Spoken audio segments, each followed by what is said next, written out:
Hey, we overcoming adversity, doing it at all costs, making wins at all loss. Yeah, the world is all lost, yeah. Ain't no turning back, we headed straight for the stars, yeah. Oh yeah, we overcoming adversity, doing it at all costs, making wins at all loss. Yeah, the world is all lost, yeah. Ain't no turning back, we headed straight for the stars, yeah. Oh yeah.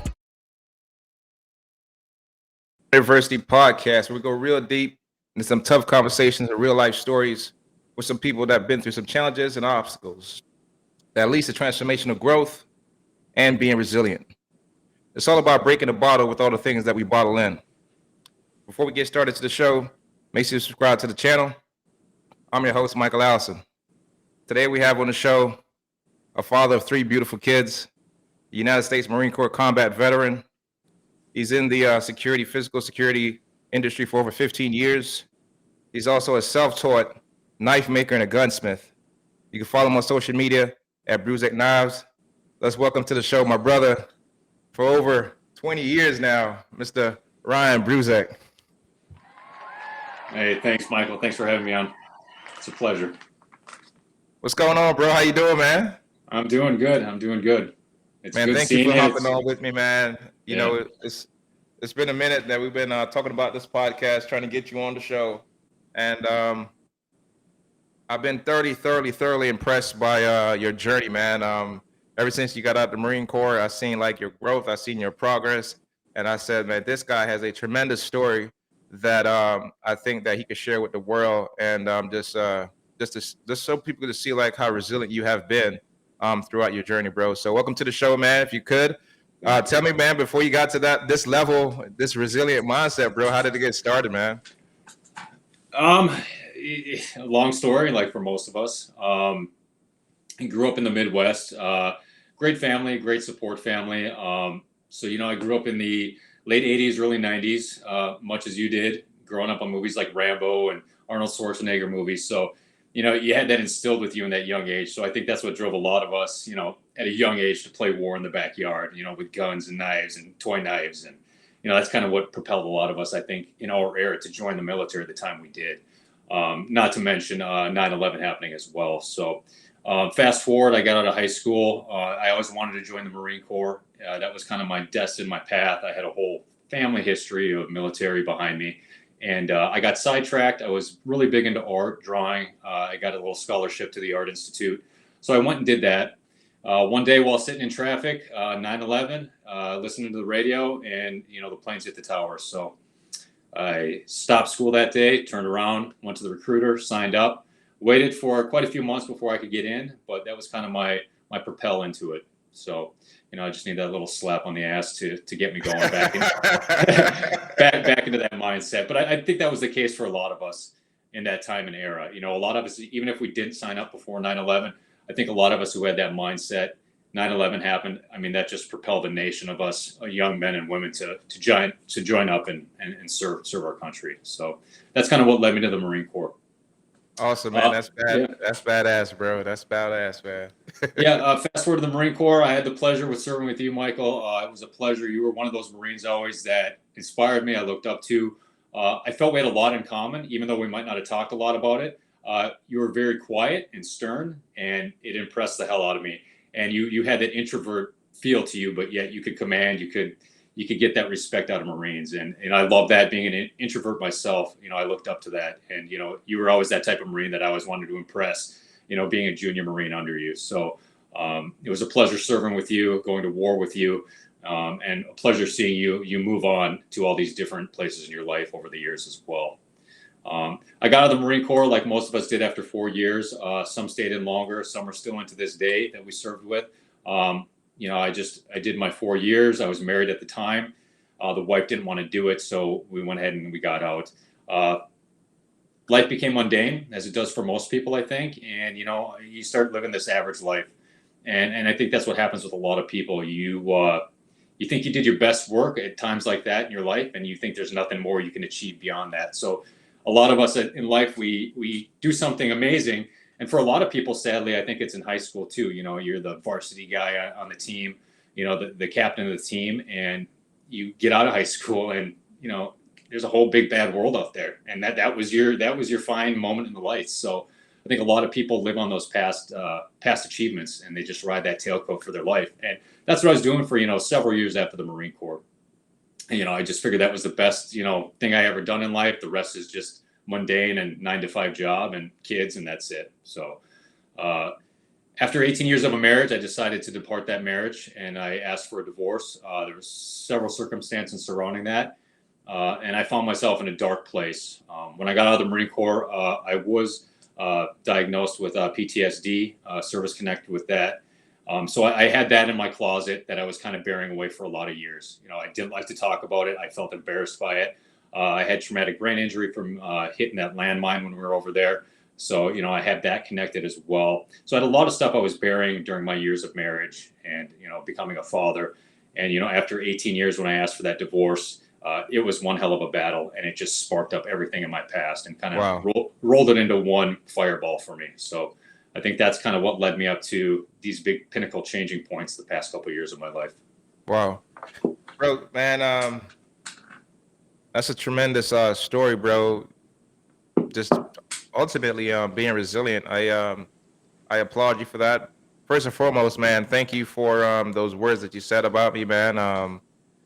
Sometimes when you're leading, for me, I think leading by your actions says a lot. And thank you for saying that to me. And I'll pass that back on to you too as well, bro. I looked up to you too as well in regards to like how you carried yourself, how you mentored the other troops that was there too with us as well, bro. I think you did an excellent job at doing that too as well. So salute to you too, brother.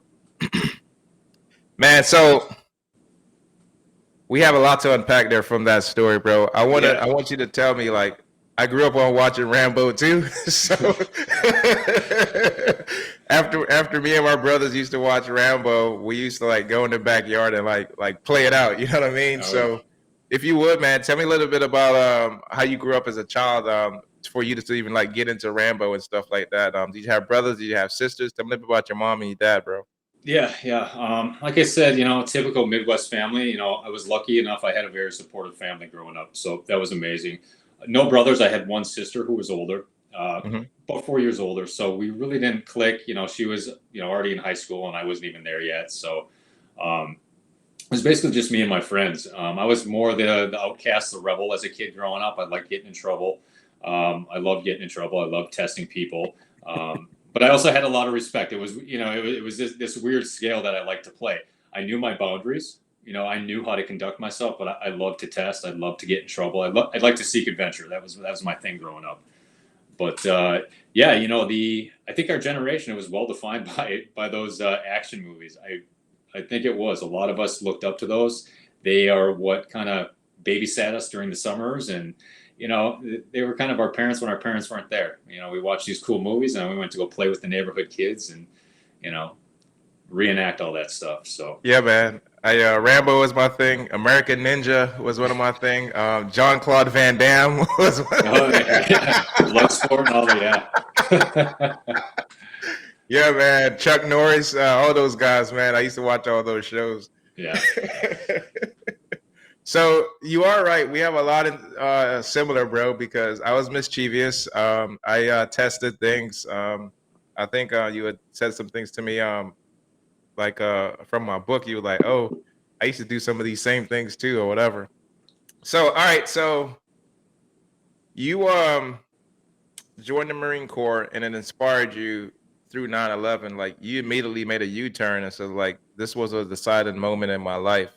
Absolutely. When you decided to join, how did your family react to that? They were very proud. They were, again, very supportive. My whole family is military. My father, all my grandfathers fought in the Pacific and over in the Europe campaigns during World War II. My father was Air Force. He was EOD. Spent a lot of time over in Korea.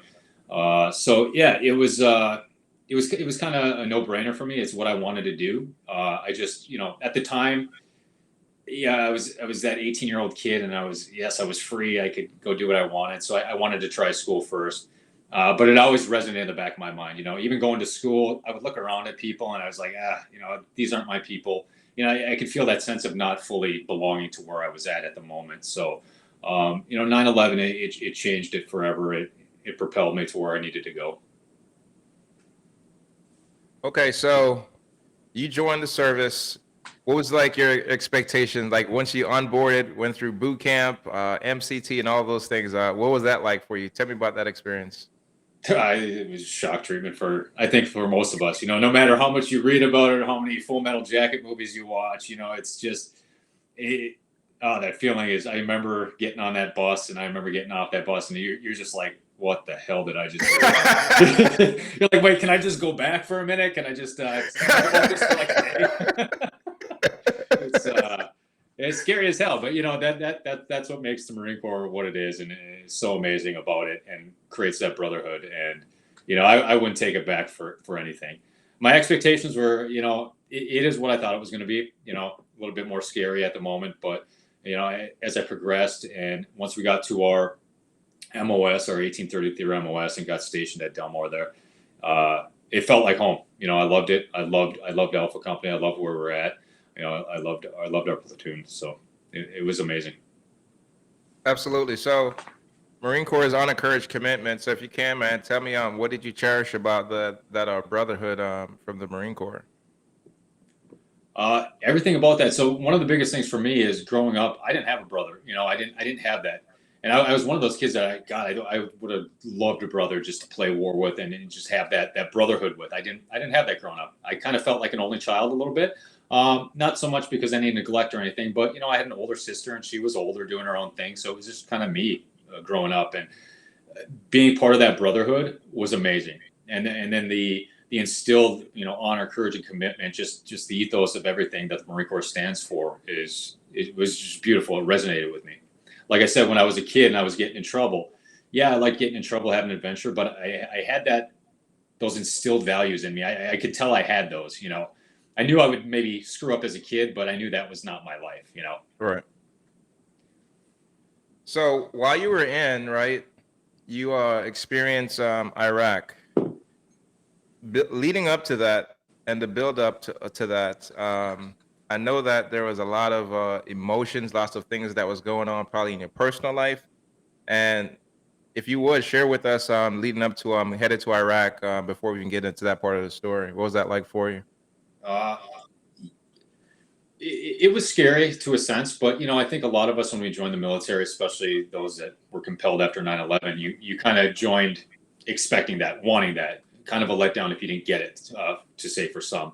So I was happy we were going, but it was scary. I was this junior Marine, a freshly married Marine, which doesn't equate to the best start of a marriage right there, right?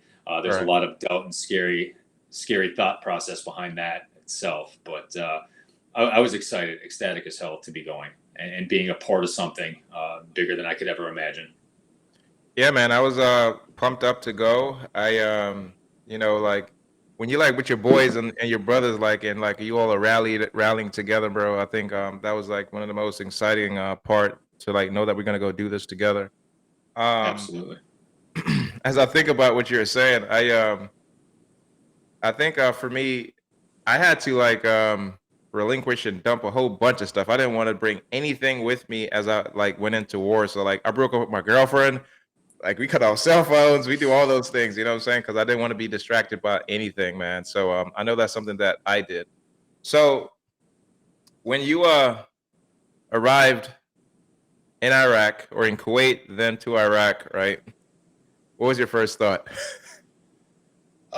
Kuwait, I don't know. It was dull. It was boring. I wanted to, there was a lot of angst and anxiety to get where we were going. Once we got to our forward operating base outside of Fallujah, and they kind of gave us the whole rundown and kind of what the future plan would be and future missions and what we'd be doing around the city. Then I started getting a little freaked out. I mean, we started hearing about how we were leaving the army and we're going to go ahead and take over the city because they just can't get it done, so they need us to come in and help out.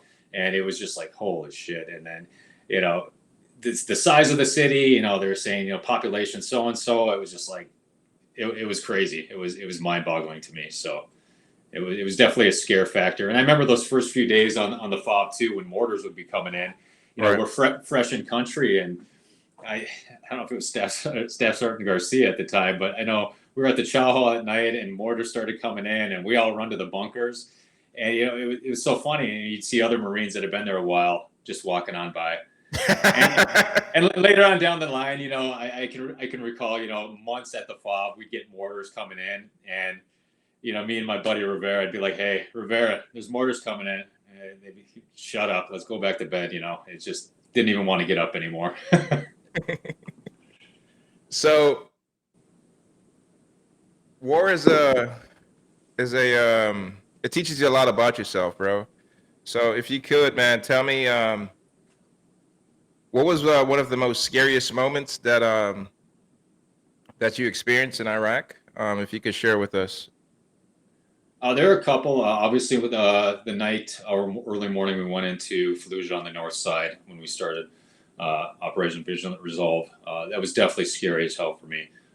Just the unknown, what was going to happen. There was a lot of time in your head alone, and I think that's a good thing to hit on, all that time alone in your head, because what it comes down to is you sit there and you contemplate and you think, what could happen, this could happen, what are we getting into? And you can talk about it all day long, but in the end, it's you and yourself in your head, psyching yourself out. So it was really able trying to get over that scared mentality. Another critical moment when I hit the landmine when we were on patrol, I remember when we hit it, it blacked me out. It threw me down to the bottom of the vehicle. And then I don't know how many seconds I was out for, but I remember waking up, coming to, and I was way blown into the back of the track, and I was in the troop commander hatch. And the first thing I did was I ran up onto top of the vehicle to check on Marifian, because he was the driver, and he was knocked out cold over the steering wheel, and I'm on top of the vehicle, and I didn't realize it then, but it was such a dumb move of me. Like, I did not have any thought process. I just reacted, and I'm thinking, well, if this was a setup, and I'm exposing myself on the vehicle, that was probably the dumbest thing I could have done.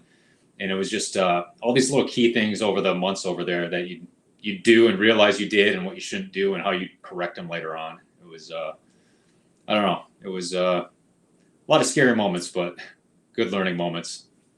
Absolutely. I was going to ask you, so what were some of the key takeaways or some of the lessons that you learned while you were in country based off your entire experience in Iraq?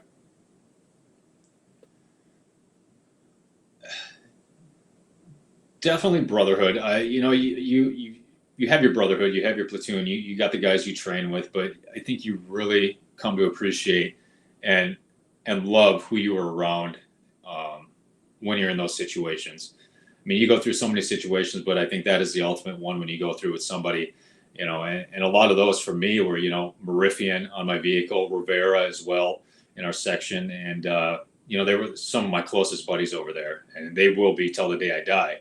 And Right. I think the key point is that these close people you have in your life, they don't have to be family, they don't have to be blood, and you don't have to talk to them every day either to feel that connection and feel that brotherhood. So I think that was probably the biggest and best thing I took away from the military and the war.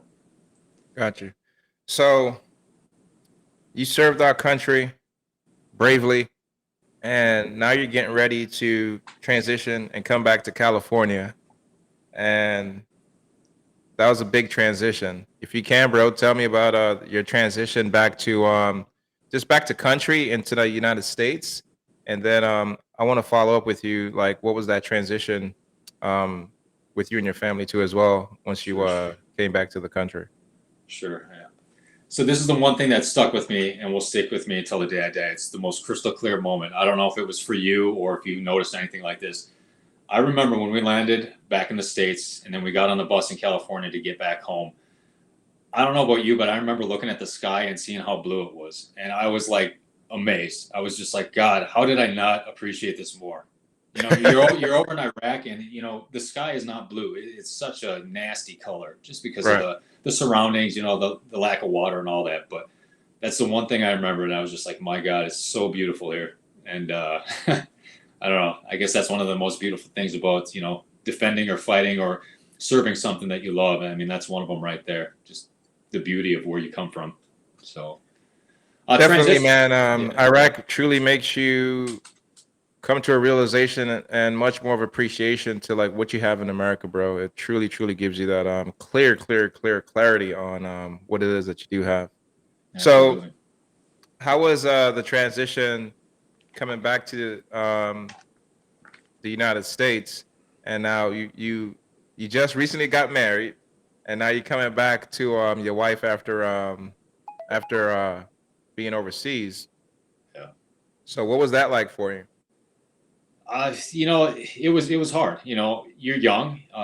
People are young and dumb. There was a lot of rumors going around for married people, and what their spouses were doing back home while you were away. So that ate away at you quite a bit over there. And hearing a lot of rumors, it drove you crazy. You didn't know what was true, what was not. So there was a lot of trust issues, and being young, you just don't know how to deal with that. It sucked. So I guess our way, young and dumb as we were, we drank a lot. We went out, we partied, with other Marines, with couples, and we just tried to forget about it and push it back. And I just kept pushing on. And luckily, when we got back, we got a bunch of junior Marines. I was an NCO by that time, so I got to transition, do a lot of secondary schooling, crew chief course. I got to go with Rivera with green belt instructor course for our McMac program. I got chosen to do that. So I kept occupied. I kept pushing. I kept trying to do the best I could as a young, NCO Marine that I was, and that occupied my time. Gotcha. So you mentioned that you got injured in Iraq, and then you also mentioned that you were diagnosed with PTSD. I know Yeah. that that could severely like impact you and the people that's surrounding you and around you. If you can, man, tell me when did you notice or when did you get diagnosed with PTSD, and what was that like for you?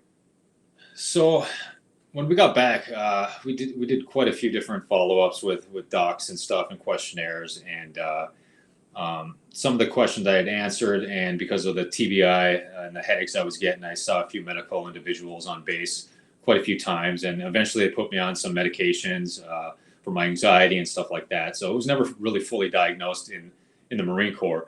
However, they had me on the medications for it, right? And Mm-hmm. being in the military and having those, I was always very, very secretive, especially around junior Marines. That if I was going to a medical, they no way in hell they would know what I'm going for. I think it's that man mentality. You don't want to show that you have any type of weakness, especially if you're leading Marines and a younger Marine as yourself. You don't want to be that vulnerable person. You don't want to admit you have a problem. You don't want to admit things are bothering you, or that you have this extreme anxiety or these issues going on in your life because of some events that you went through.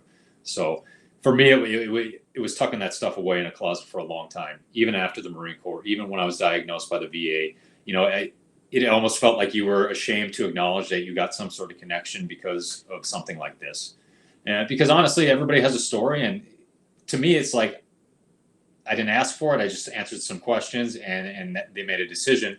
I didn't feel like I deserved it. I felt like there was other guys that deserved more stuff. It's that mentality, I think. So. Right, I agree. I think we do carry that bravado about us as we go about things. You know, as we carry that bravado and we're trying to like mask some of these things that we're dealing with internally. Like for myself, I was doing some of the same things too, not realizing that it was affecting me and it was affecting the people that surround me. Because for me, like my loved ones became concerned, as in like you're off or something is wrong with you, sort of thing, and everything is always like attributed to like you were in war, so this is why you're acting like this, sort of thing. That was always like the response to a point where like I kind of like got tired of it. Yeah. Um, so while you're Absolutely, I can say to this day, my mom, if she notices I'm off one day, we're all human. We have our peaks and valleys, right? There's always ups and downs, no matter how good we're doing in life. And she'll be like, Ryan, maybe you should call somebody at the VA. And I'm like, Mom, I'm good. I'm just having a bad day. It's but it's great. You have those people that care about you. But you see that a lot. So absolutely, bro. So what was the deciding factor that said I did my tour, I did my time, and I'm gonna get ready to get out of the Marine Corps? there was none. I have I have a regret to this day. It haunts me, and I think that's what compelled me to kind of better myself later in life, especially right now in these past couple of years. But I didn't want to get out. I was loving it. I was on a roll. I was getting selected to go to different schools, and I loved it. I dragged a young woman that I've married young into it with me during a time of war, and she stuck it out for 4 years. And then after that, she said, no, I won't stick around. And so I made the choice to stay with her and leave the Marine Corps. So, fast forward how many years later, I wish I would have done things different. But again, I think that's one of my biggest things that I learned to do is stop looking in the past, stop thinking what I could have done or what I should have done back then, because I can't, it's over. I'm not going to get that back. The only thing I can do is move forward and try to do something better right now. Yeah, man, 100%. We can't change the past as much as we probably would like to. I think, like you mentioned before, like some of the guys that we serve with are still serving now, so you can kind of see like how they're flourishing, doing well, and doing excellent. So, what I'm saying, salute to those guys, and kudos to those guys too as well, man. I know that we brought a lot of things in regards to like our emotions with all of these things that affect us. Can you share like in like your circle, your parameter, the people that you were around, what were some of like the misconceptions people had about you in regards to like you serving that maybe tied to like PTSD and TBI and things like that? A lot of people had questions. I had a very tough surface. I would hear from, and this was after the Marine Corps when I moved back home to Minnesota here. I would often hear from my wife, that, hey, what's wrong? Everybody thinks you're like this mean asshole, that you just like, you got this bravado, that you breed this, asshole mentality when you're out in public, that everybody's afraid of you, they don't want to talk to you. So I would hear that a lot.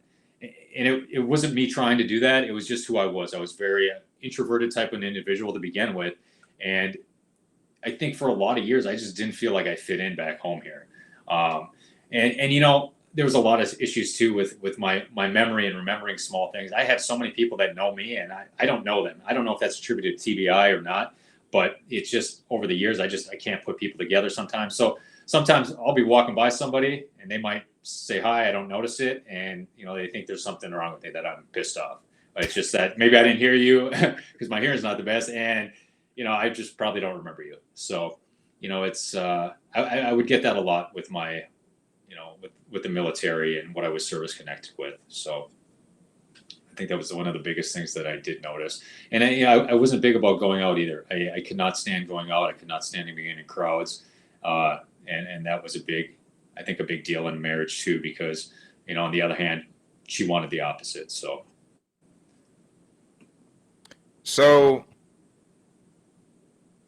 You got into a career and a hobby. So what were some of the challenges that you faced with like getting employment, if you faced any trying to get employment? And then I also want to know what drove you into becoming a gunsmith and creating our Bruzek knives. Sure. So out of the Marine Corps, I went back to school. I finished my degree, and I just kind of lived on my savings for a little bit until I could save up for a house. I got a house, and then I landed a job in a foundry doing aluminum die casting, and it was just the most horrible work ever. Just What is mundane. that? Die cast, liquid aluminum metal shot into a die by a machine, a robot, and then the part comes out. So parts for automotive and all sorts of different Got you. things. Okay. But it was a job. It was open. It was close by. It was something I could get quickly to put cash in my pocket. On break one day, I was looking through the newspaper. Most of us had newspapers back then. We didn't have all those smartphones. And I saw an ad for a security individual. And I actually started off with the company that I'm at, being a private security detail for this guy that owned the company. So I would drive his limos, his Rolls Royces around. I would walk his dogs around. They were all German spoken to, so you had to speak in German. They were trained in attack, drug, everything. I mean, this guy spent tons of money on these dogs to get trained. And we would walk his mansions, his properties, drive to different houses around the country, unload his cars, load up his cars. Even went as far as we would kind of do details for his daughters. We would take them to like Miley Cyrus concerts in the limo and stuff like that and be their security detail. So that's how I started out where I'm at. the guy ended up selling the company and getting out of the industry. He made his millions. And instead of me staying with his family, I got the opportunity to stay with the company that he sold it to, as they were a global company and they were growing really big at the time. And they said, hey, we like you, Ryan. We like your background. We want to train you in information security. Do you want to stay with the company? So that's how I did it. So my first couple of years with them was me doing this physical security stuff. And then luckily, I got the opportunity to go with the company. They trained me. And I've been there now for 15 years plus, and it's going good. We're worldwide. We have an office in Jamaica. We have offices all around the world, 10 within the U.S. So, and we work with all the major banks, and it's a great job. Nice, man. So actually, I mean, the transition sort of kind of worked out in essence, as in like you found a profession that you actually like really liked. So that sounds pretty good, man. Yeah. What got you into the hobby of knives, man?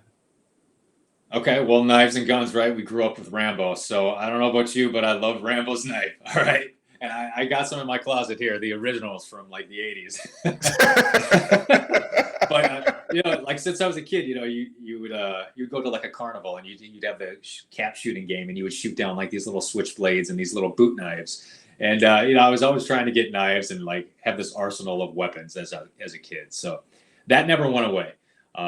So when I got out of the military, I missed my firearms that I had. I missed my knives. So first step was I was like, hey, I like guns. I want to start getting some ARs and some different type of guns. And I'm like, well, I don't want to pay full price. So let me look at getting a federal firearms license. And then I got that. I was able to buy guns, have guns shipped to me, transfer them to individuals. And then I had people start asking me, hey, can you work on guns? So I kind of slowly started self-teaching myself how to gunsmith and do different things around them. So I still carry the federal firearms license to this day and still do it as a hobby. So that's awesome because I love firearms. The knife part, again, I love knives growing up. And, I talked about, going to school for art. I love drawing. I love creating things. I love art. And a lot of people look at me and they think, really? And yeah, that was a big part of me growing up. I love drawing. I love creating and designing stuff. So I thought, what the hell? I might as well try and make my knife. And so I tried to make a knife. I got into it and I started going. And now I'm making them constantly. I'm shipping them worldwide. And it's just me. And I make them all by hand. So it's a very tedious process. The pay is not that great for all the hours and sweat and tears you put into creating something like that. But it's awesome to make something and have somebody else want that and put that in their hands and covet it, and add it to their family heirloom or add it to their collection. So nice. How many knives have you made so far? I think 220, roughly. Wow, that's amazing, man. Yeah. If whenever you get out of doing it for a hobby, sort of, kinda, I suggest you raise your prices. Yeah. Yeah, man. That's amazing, man. As you were saying that, I thought about myself. Like, I was heavy into art, and I may get back to it once I get further in my career. But I did a lot of painting and lots of drawings growing up, all the way till middle high school, and then I just kind of dropped it. So, if you can, man, tell me a little bit about like your transition from the military and how you maintained like your physical health, because I've seen like your journey. So tell me about that. When I got out, I was still young and I had that strong metabolism behind me. So I could get away with going out and drinking and partying and eating like shit. I think most of us could for a while, but it caught up to me. So, over the course of, 15 years, the weight started putting on. Like I said, I think a lot of people fall into a very mundane life. When you think you've done the best work you've done in your life, you're like, you don't put much effort into yourself too much more. You just kind of go through life. You do your 9-to-5 job, you try to raise your kids right. And that's pretty much it. And you indulge in, all the good things that comfort you, food, liquor, all that stuff. So, I wasn't a avid drinker, but I like to have my drinks. I would eat shitty food and, exercise maybe once or twice a week and mainly lift weights. And, over the years, it just caught up with me. So I think the heaviest I weighed in at was like 240.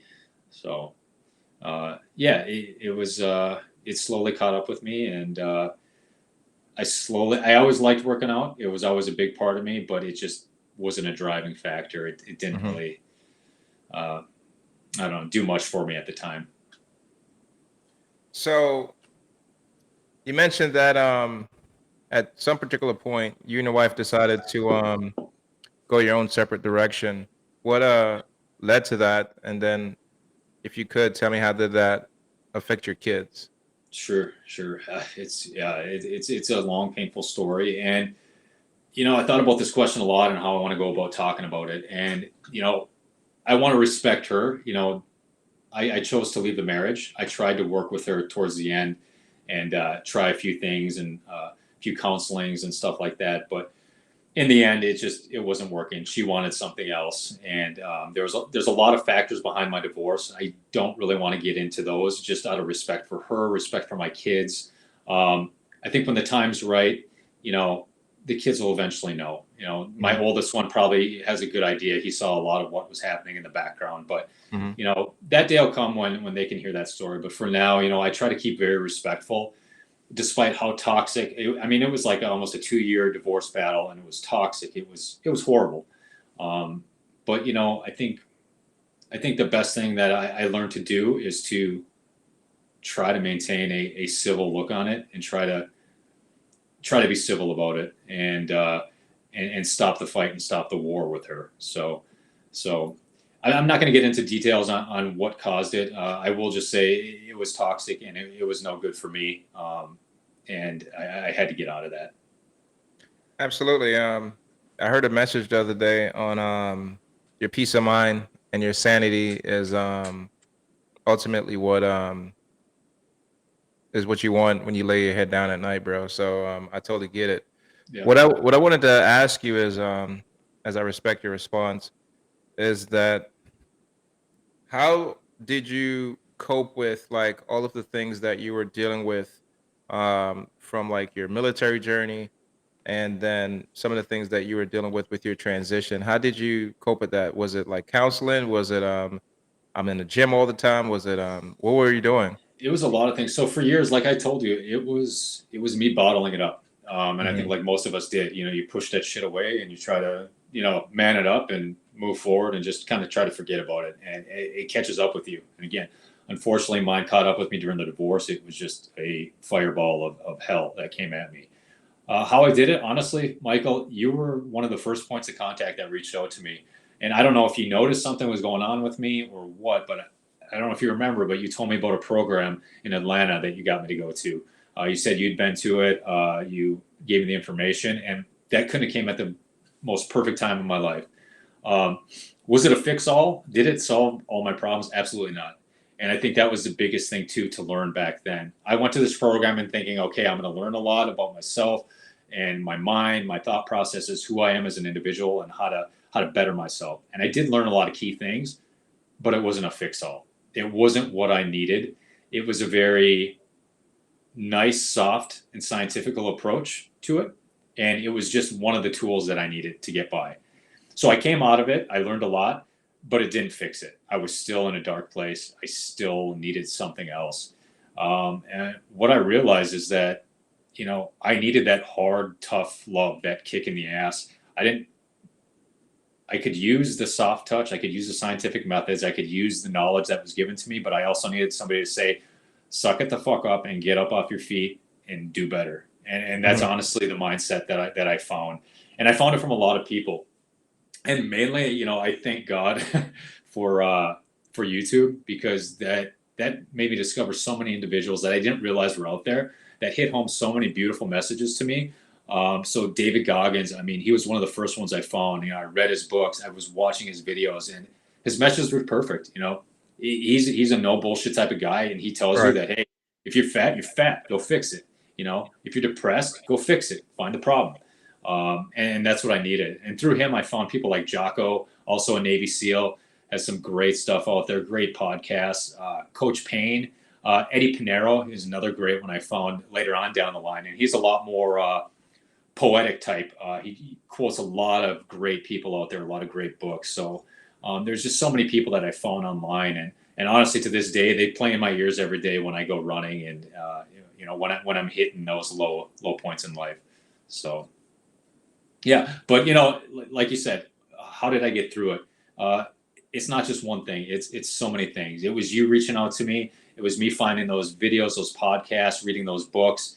It was me deciding to make a change, and one of the biggest things too, I think, me deciding to tell a story, and I think that's the biggest part. And I talked about this earlier with you, that it's kind of nerve-wracking to make these videos and put yourself out there and talk about your problems, especially for me because I'm introverted. And I think that was my biggest step. Is I always thought my story wasn't good enough to tell. I didn't think what I was going through or my pain I was going through was good enough to have anybody care. I always thought there's somebody out there having a worse time than me, which is true, 100%. But you can't discount your own story. And I think that's the most beautiful thing, is everybody has this amazing story to tell, no matter how small or how big it is. And that story will help somebody. I guarantee it. If you can muster up enough courage to tell that story to the world, no matter how small your audience or how big your audience is, it will hit somebody, and somebody's going to see it and they're going to be like, wow, that's amazing.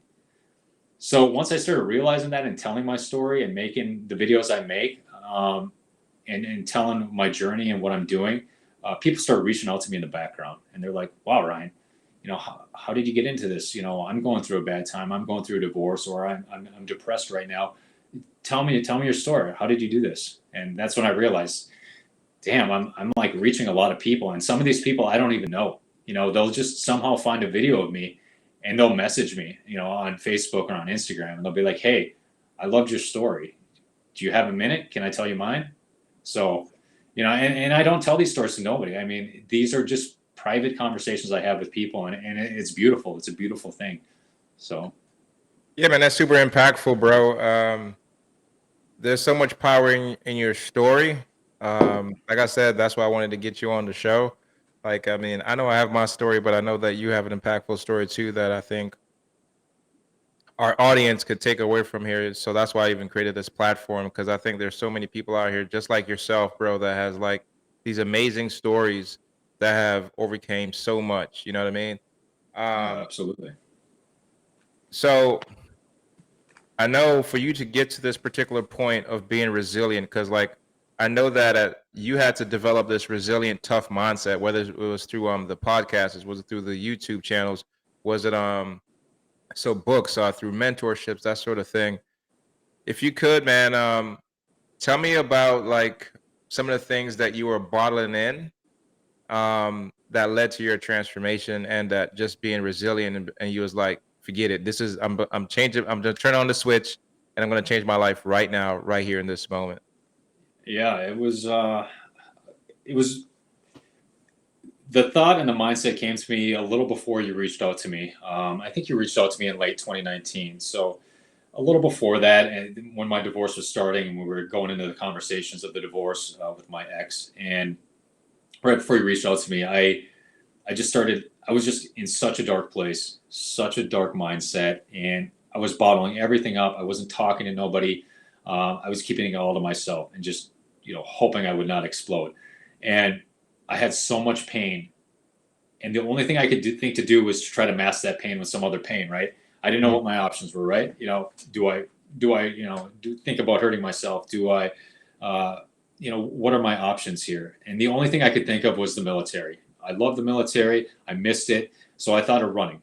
I didn't like running in the Marine Corps, but I did remember how it mentally just messed with you. It was a very self-consuming sport, or event, I should say.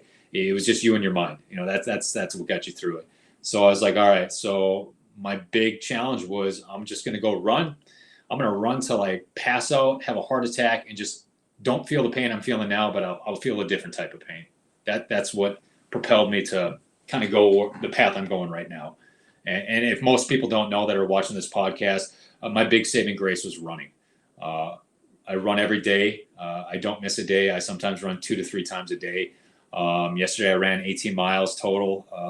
I think on average, I think for 2022, I ran 2,200 some miles. There's a video out there of my miles ran, but that gives you an example. Running has turned into a religion for me, I should say, or a saving grace, a meditation period for me, something that helps me each day. How important is it for you to develop that habit and just being disciplined at that? I think I needed that. I needed something to be disciplined. Again, talking about living a mundane, you fall into that normal routine of life and you have nothing that you push for anymore. And me being somebody that got out of the military early that kind of wishes you would have stayed in, it helps. It gives me something more to drive at. And the beautiful thing is, I'm tougher now and in better shape at 40 years old than I was as a Marine going to combat. I mean, I could kick my Marine's ass back then. That's what's amazing. Don't ever think your best work is what you did back then. Absolutely. You can come back at 40, you can come back at 50. And I guarantee when I'm 50, I'm going to be doing better than I am now at 40. I guarantee it, because that's the mindset and that's the path I'm on. So. All right, bro. So you're a dad. Yes. Come on, man. Tell me about what it's like to be a dad, man. Based off all the things that you've been through, bro, and like you're still going strong, man. I see you like super dad at like all these different events with all your kids and stuff like that, man. And I see extreme joy and happiness, man. When I see you like with your Facebook posts or your Instagram posts, bro. So tell me about that, man. I love being a dad. I am still a damn kid at heart. I don't think I fully grew up. I love goofing around with my kids. I love it, but I'll be 100% honest. It's scary as hell being a parent. I still wonder if I'm doing the right thing and parenting correct. And I think that's probably true for every parent. Absolutely. Every year is new. As the kids get older, each year is a brand new year for them. And what's scary is I look back at how I was at, my oldest son's age, and I'm like, oh my God, it's scary. I knew the bad things I was doing back then, and you just try to do the best you can as a parent and try to parent the best you can. It's nice. So has there ever been any like challenges for you as a dad with just raising your kids where you was like, I don't know, this is tough, and you just said, all right, I'm just going to push through this because this is what the dad's supposed to do? I don't really have any major things right now, and thank God, there's no no kids getting in too much trouble. It's the basic trouble. It's just how to approach it. It's, again, like I said before, it's challenging. It's new every day for me. And then I have a little girl. I mean, that's probably the most challenging.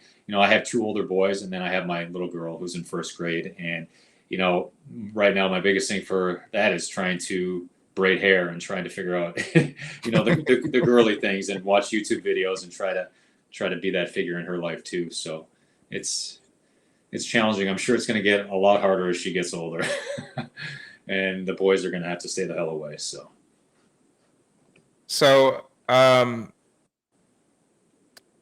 being a dad to two boys and one girl, the ages are vary right now. So, what are some of the proudest moments you could share from each one of your kids' moment with you? It's just seeing their growth. It is so. I mean, it's such a beautiful thing to just see their growth and achievements. My oldest son is in wrestling. You've probably seen a bunch of my videos, my proud dad videos of him wrestling. It is so awesome to see how he used to be as a little kid in that sport. And like, once he gets into the high school wrestling league, how he just turns and changes and how he can stay to a plan, how he can dedicate himself. For example, he had a state tournament this past week. He had to cut 6 pounds and leave 6 pounds off for the past 2 weeks to make his weight bracket. And that's a tough thing to do for, a 13-year-old, right? Or a 14-year-old. So just to see him being able to do that and manage that by himself with very little oversight from dad, a very proud moment. That speaks a lot. So it's just those little things like that. Nice. Yeah. So for the dad that's listening, and he's a single father at the moment, what advice would you give that dad that's listening right now? Be there for your kids. Don't let it pass you by. Don't dwell on any stress or bullshit that's going on in your life. Make them a priority over that, and that should lift you up. Again, my kids have been such an amazing saving grace in my life, and I wouldn't give it up for the world. Nice. So for that veteran that's listening to this podcast, or for that guy that's serving right now, you've been through it, bro. So you can look back at it. What is it, the message or the advice that you would share with that Marine that's currently serving right now, or for that veteran that's just got out of the service? Biggest thing is listen to yourself and start now. Whatever your goals are in the future, don't wait for the future. Don't put it off till tomorrow. Don't hit the snooze button in the morning. Get up and push hard every day. I wish I had this mentality 20 years ago. Sadly, it took me till I was 40 to get it. But I'm here. I'm not going to regret that. And I'm only going to move forward. But, people just kind of wake up and find their drive, find their meaning early in life. I mean, there's no telling what you can do in life. You have all those years ahead of you. So, push hard, follow what you need to follow and listen to yourself too. If something ain't right in your life, get the hell out of it. Don't sit and try to fix it when it can't be fixed. I think that was the biggest thing for me too. I'm a very, what people perceive on the outside is a very hard asshole type mentality. Like I said before, the people that truly don't know me, on the inside, I'm very caring and giving and very actually soft. And I want to fix things. I'm a fixer. So, I stuck out a marriage that I probably should have exited a long time ago. And a lot of habits I should have exited a long time ago. So, and I knew that at the time, but I wanted to try to do the noble, the good thing, right? You always want to try.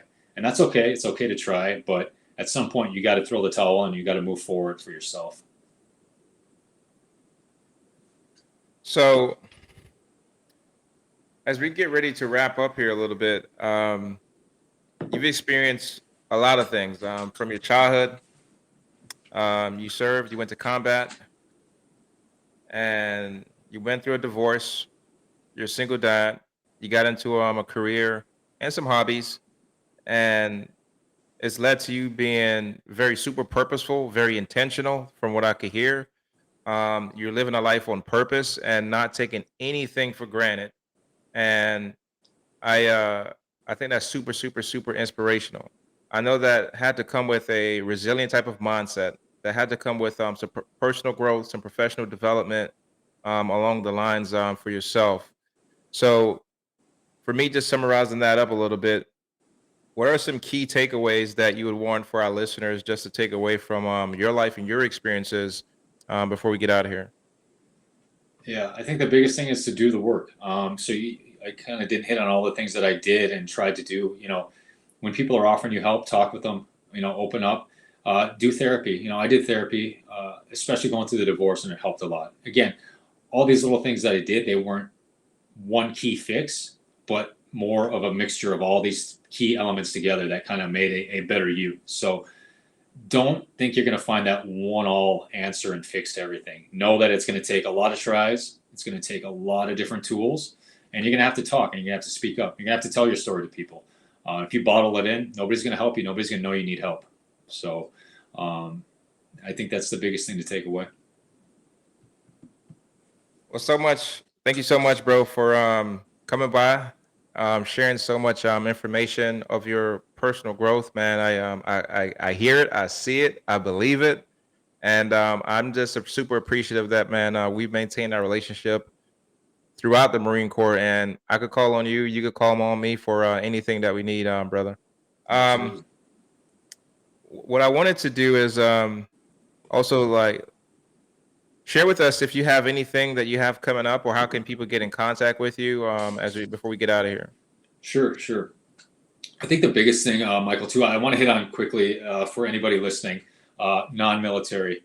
I think it's very important that non-military people listen to these podcasts, because going through my divorce, it kind of woke me up. I'm like, I thought, God, I went through a lot of bad times in the military, what I seen, what we did over there. And you're like, well, a civilian doesn't go through that much bad times, right? Maybe here and there, but something as simple as a divorce, I think it's such a hard thing on an individual, especially a long-term divorce. So I think, people that aren't military that hear these podcasts, don't just take it as a a podcast for military people too, because these are tools for everybody in life, Exactly. not just military.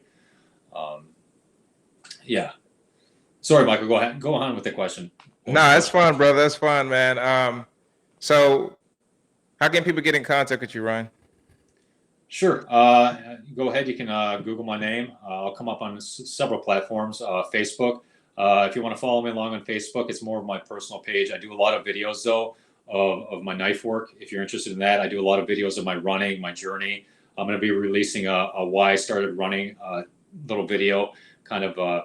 It was something I recorded quite a few years ago, Michael. I had a lot of people asking me, how did you start running? Why are you running so much?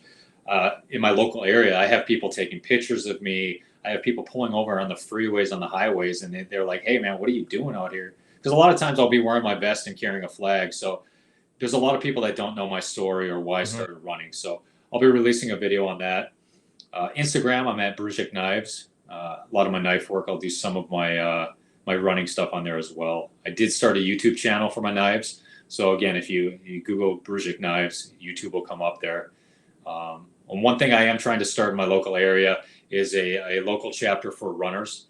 So there's a lot of people in the area that if they want to get into running, they want to learn about running, learn about why I started running, how it's helped me as a therapy.